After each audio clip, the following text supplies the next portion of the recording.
Will the approaching sounds be beautiful enough? Prelude to arrival.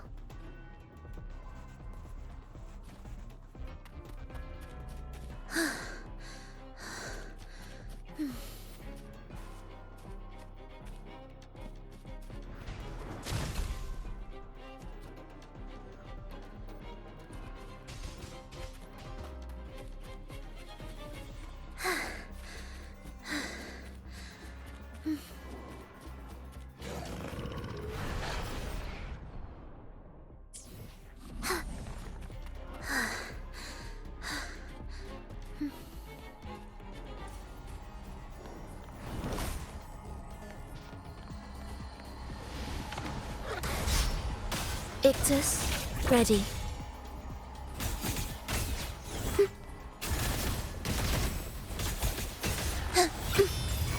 Absolute futility. You're in cadence. Halt. Heed the echoes.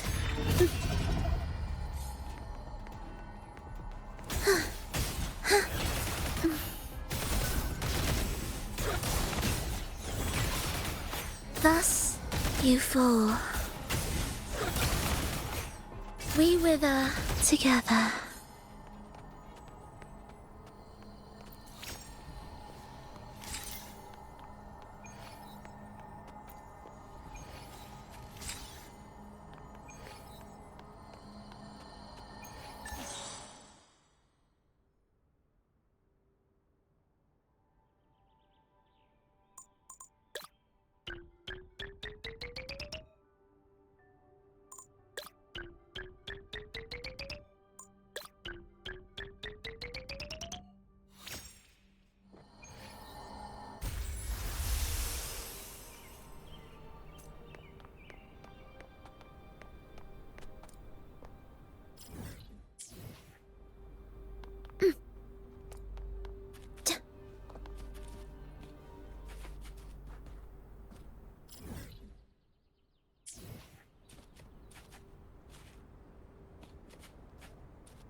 Are we there?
Music to my ears.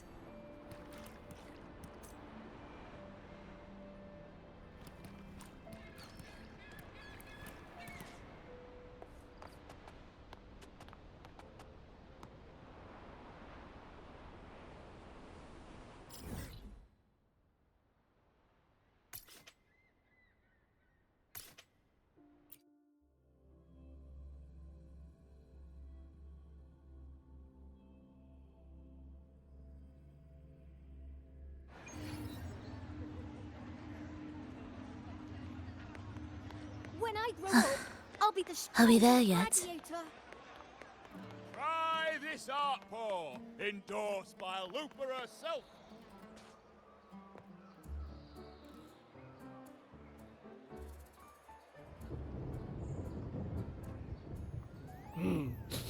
Muggy day. Sky's gloomy, air's all wet. Oh, man. At least let me finish my sentence. Ugh. Ugh. Cold, cold, cold. Mm.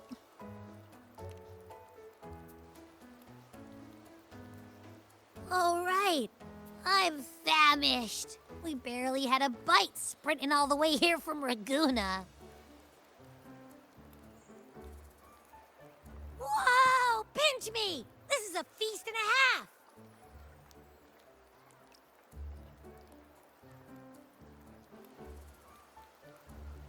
Hey, Rover. So, we did bring enough money, right? I mean, we kind of rushed out without grabbing anything. Oh, that. Don't worry, money's not an issue. Augusta made sure we're covered. All our food and lodging here in Septimon is built straight to the F4's palace.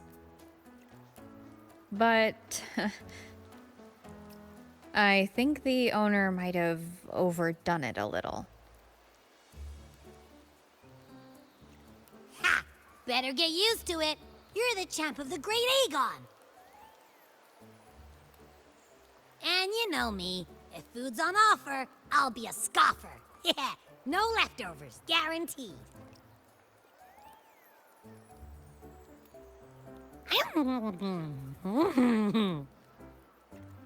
Free stay? Free meal? The Zephyr really knows how to treat guests. Maybe we should, you know, hang around a bit longer.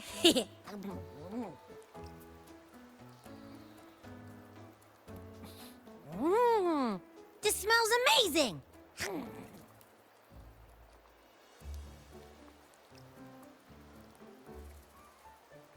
Abby, what do you think Imperator wants me to find? If Cardathia's right, the last clues should be somewhere on the Sanguis Plateaus. We're so close to the finish line. Just one step away.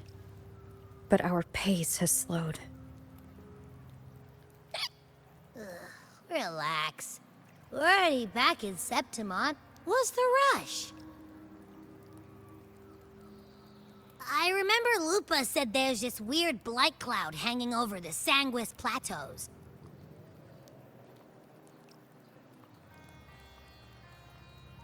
And when the high tide, or whatever, rolls around, all the gladiators go there to hunt tacit discords. Wait, is the high tide coming up soon? The Aphra's invite did say something about a big hunt. Huh, that reminds me. Aren't we supposed to meet her today?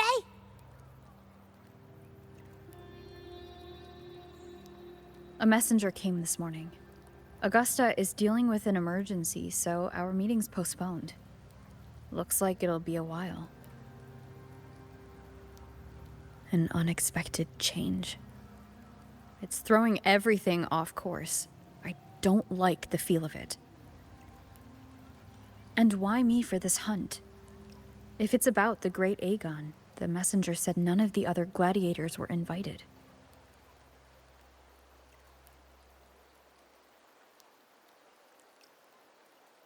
Who knows? Maybe she just wants to test her strength against you. Typical Septimontian, right? You think so? I've only met her a few times, but I doubt she acts on such simple impulses.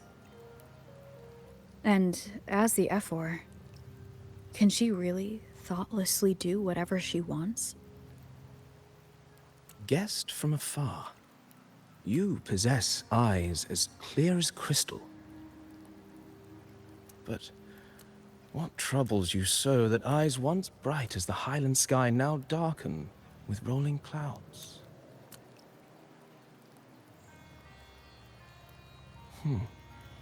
A warrior who walks the blade's edge does not falter over trifles. The clouds, if I may guess, are cast from the throne. At the peak of Capitolini Hill, beneath the pale walls of the Ephes Palace, secrets lie buried. And the most intricate among them are those born from the pursuit of power. Even one as honorable as the Epher must learn when to be ruthless. In Septimont, a city forged in iron and blood, anyone who seeks the throne without knowing the cost is no better than a lamb marching to the butcher's knife.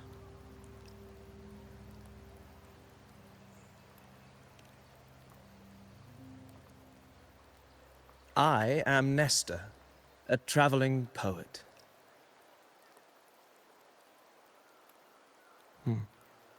The rains in Septimont never seem eager to leave this season. So then.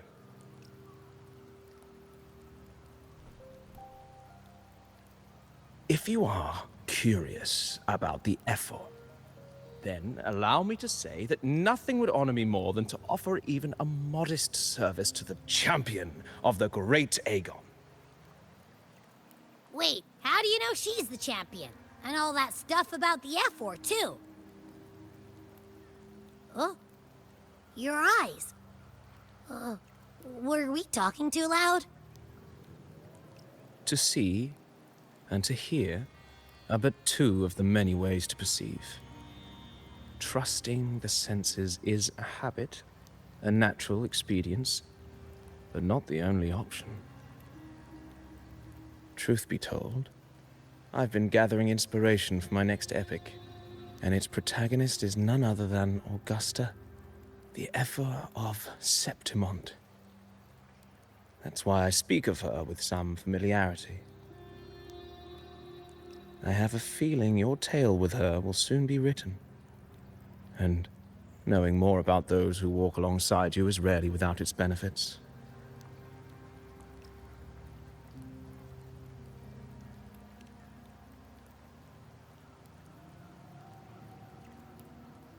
Augusta.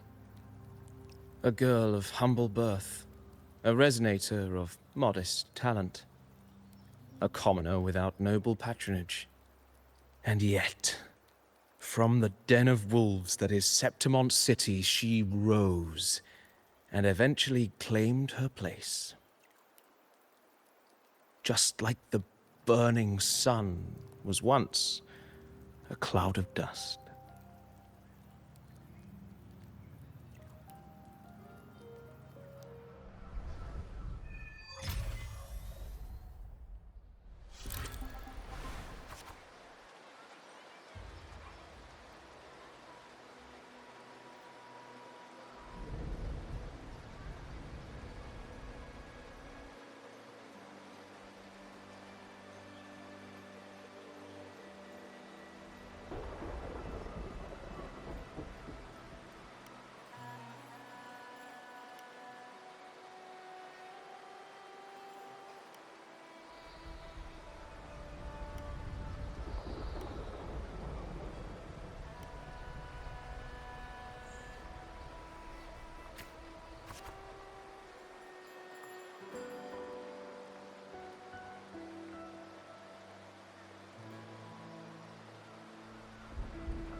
fail enough times, and you might eventually succeed. Should we call it resilience? Or mere stubbornness? Or perhaps, for a girl who has lost everything, there was never a second option. She had no one to trust but herself, and naught but a blade to hold. And yet, as the first stanza of an epic, this is nothing extraordinary. Since the lament, across the scorched lands of Solaris, I've heard this story repeat itself, again and again. Greatness. Yes, our era has certainly seen it. But true greatness is never found on the first page of a story. Courage, glory, and honor. Such immortal virtues have been etched in tablet and stone, but they are never forged overnight. Light as a thread, elusive as the wind, they weave themselves into every twist of fate, tangling with every insignificant choice we make. I don't know. It's just unbelievable. The Augusta he's talking about, and the F-word we saw in the arena. No way they're the same person. A girl far from home, arriving in the city upon Capitolini Hill in pursuit of strength. No title, no status, no wealth. I doubt anyone at the time could have imagined her rising to where she is now. Do you mean Kato? Do you believe Kato handed her that final victory on purpose, and that his scathing words were a test of her resolve? Then Kato must have been an idealist to place his faith in a girl with nothing to her name. Now, why don't we keep this question in mind and see where the story leads us?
merely the rough shape of a short epic. This is all I can offer about the Ephor.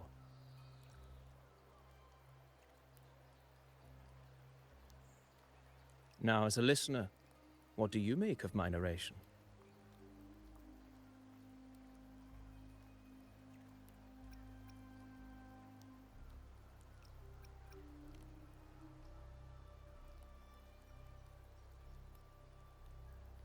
I appreciate your kind words, my generous listener. I am only a humble wordsmith, spinning verses and rhymes. The essence of poetry is granted by those who dare defy their fate. But there is one thing I must confess.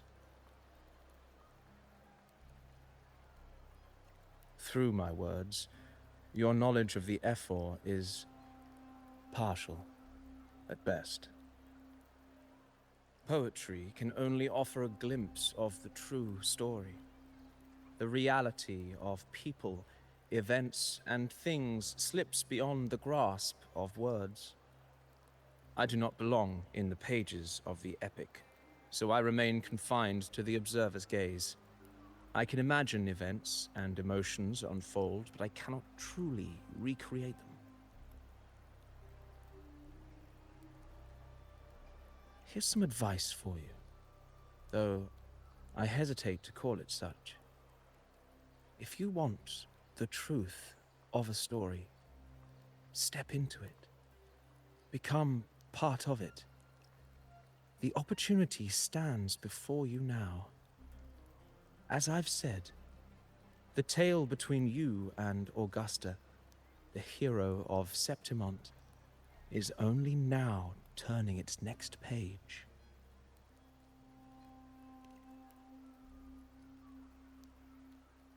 It's not difficult to see. Fate flows like the stars, tracing their course. Your destination is written in the steps you take.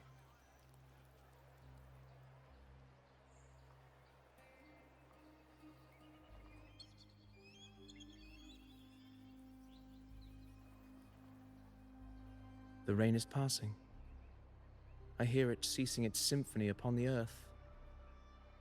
It is time for farewells.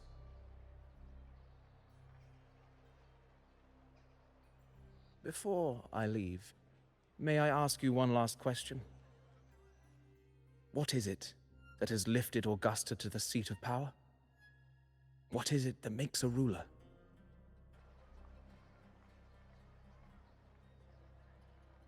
Well, I'd say strength. Let's be real. There's no way Augusta could have passed those trials without strength. Rover, what do you think?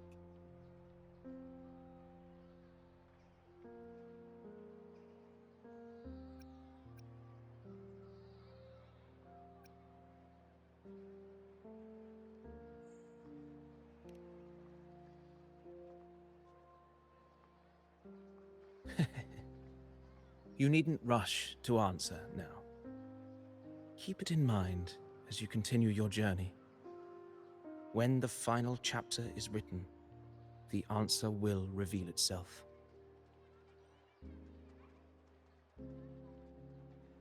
Farewell, my friend.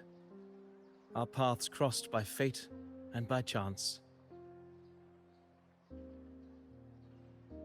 Soon, after this brief encounter, everything about me will be gone with the wind. But you, your epic continues.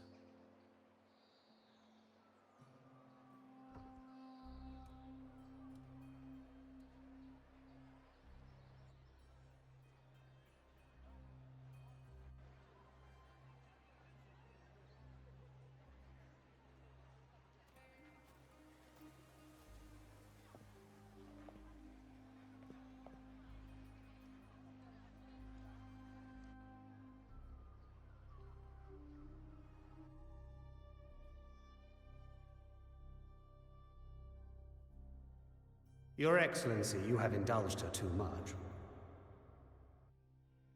As the priestess, you know is far too unruly in both action and word. It's a disgrace to her title.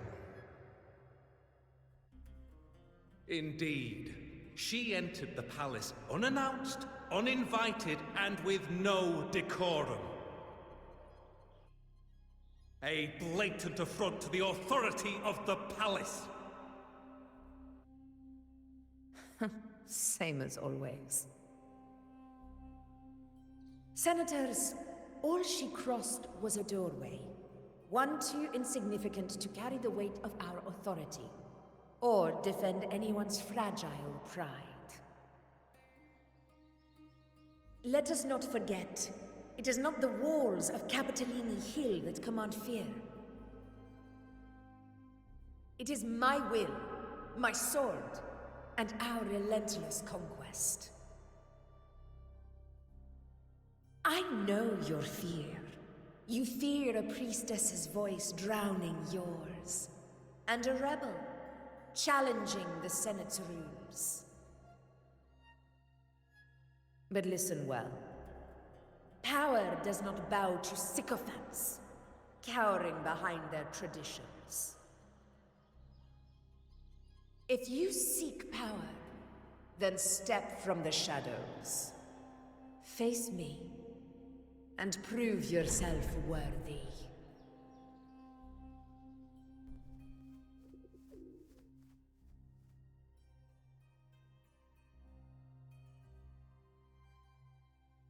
Took you long enough, Augusta. Handling the senators takes time. You know that. Well, to keep our esteemed priestess from waiting, maybe next time I'll just leave them to their own devices. I'll make sure they record every detail of your feat, and relay it word for word to Grandmother Lilibet. Priestess Iuno, unruly behavior, left Tetragon Temple without permission, and trespassed into the Ephor's palace. I wonder, who will lose it first? Lilibet? Or you? Let those old foxes report me all they want. If they step into the tetragon left foot first, I'll shoot the left. Right foot first, I'll shoot the right. Hey, I'm with you on that one. The Senate should be reminded now and then that the Tetragon's kindness is not a reason to take Priestess Yuno lightly.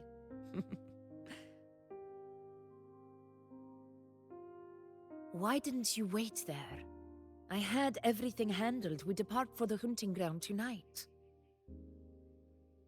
If anything changed, you could have reached me by my terminal. You didn't need to come all the way here. I want you free of duty until that day arrives. You're overthinking it, Augusta. I'm here to see that person. Grandmother Lilibet said her fate is one of unknowable void. Sounds intriguing enough to make time for.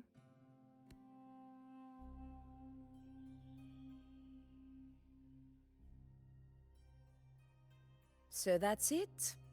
Too bad. The ship from Laguna won't dock until tomorrow morning, and we'll be gone by then.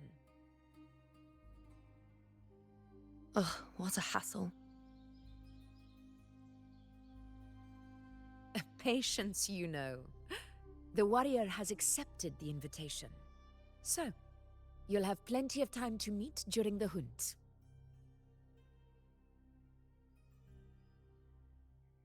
Is there something else you want to say? I read Grandma Lilibet's Book of Prophecies. The hunt and our plan, neither end well. Are you sure we should go through with this? Risk does not trouble me. Peril simply requires greater strength. But really, when did you start caring about the temple's traditions?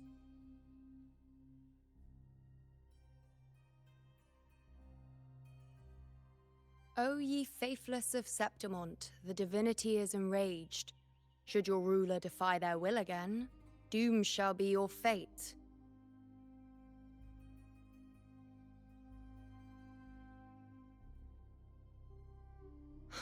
Lately, I've been hearing murmurs from the nobles again about the ancient prophecy from Raguna. I will admit, those words once carried weight. But when our ancestors crossed the waters and climbed these hills, Raguna's divinity didn't get a seat on the ship. And the priestesses all said the prophecy was incomplete. Only the hero of heroes, wielding extraordinary power, risen from the dark tides, shall bring eternity to Septimont.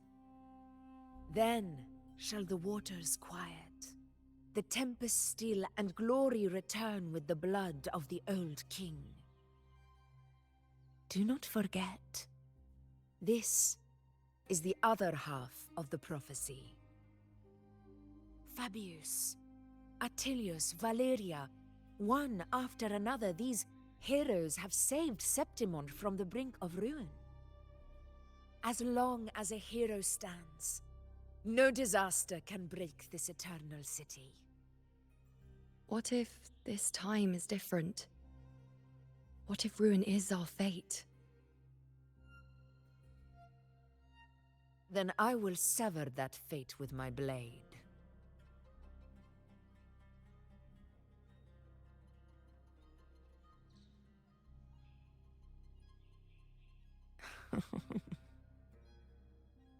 What's so amusing? So, the fearless priestess Iuno can be frightened after all. But it's fine. If you're afraid, don't push yourself. I can handle this alone.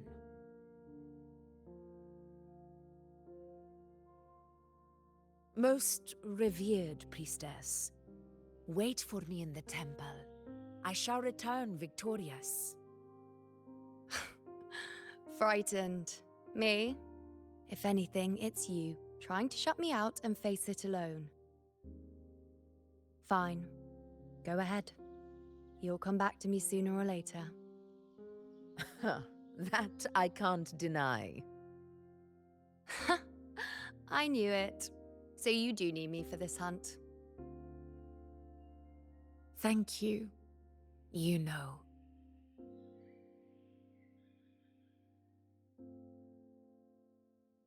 Why are you saying this?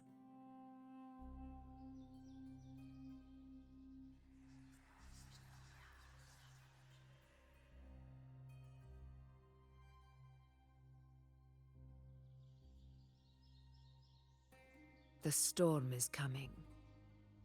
Come, you know my friend.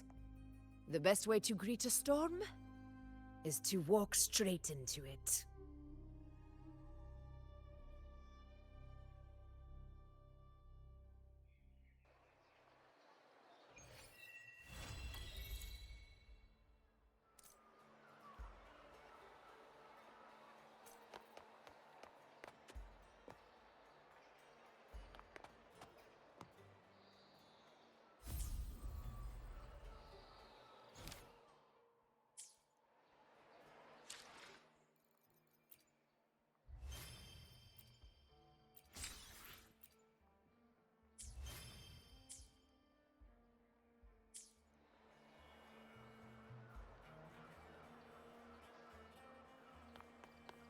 Not to brag, but I down that carousel